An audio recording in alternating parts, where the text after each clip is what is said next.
नमस्कार, मी राणी यादव. आपण पाहतात सांगली मीडिया कम्युनिकेशन प्रस्तुत सी न्यूज बातमीपत्र चांगल्यासाठी बेधडक. बातमीपत्राला सुरुवात करूयात आज दिवसभरामध्ये घडलेल्या ठळक आणि महत्त्वपूर्ण घडामोडींपासून. खानापुरात प्राथमिक शाळेत सिलेंडरचा स्फोट. आचारी ताईंमुळे टळला अनर्थ.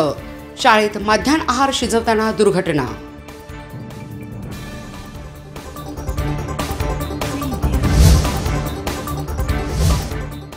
एकच महाराष्ट्र केसरी कुस्ती स्पर्धा व्हावी यासाठी डबल महाराष्ट्र केसरी चंद्रहार पाटील यांचे सांगलीत लाक्षणिक उपोषण.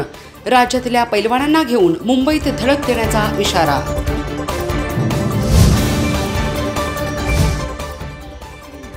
आणि पार्लरमध्ये उकळते पाणी चेहऱ्यावर पडले. महिलेस गंभीर दुखापत. थेट पोलिसात तक्रार.